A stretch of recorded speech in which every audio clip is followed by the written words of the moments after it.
In this video, I will show you 5 more Google Sheet formulas that will make your work easier and faster.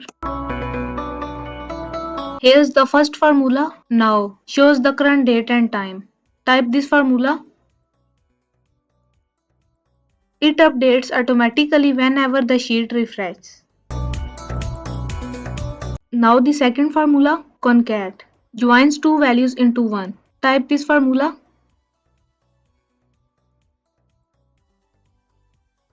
This combines the first name and last name together.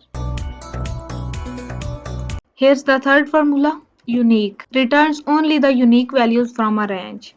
Type this formula. This removes duplicates and shows each item only once. Now the fourth formula, sort, arrange data in orders. Type this formula. This sorts the value in ascending order.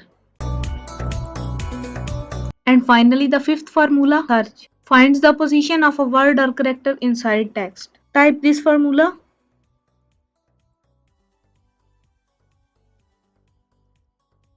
This tells you where the letter A appears first in the text. These 5 formulas are very handy for organizing and analyzing data in Google Sheet. Try them out and don't forget to subscribe for more tips. Thanks for watching.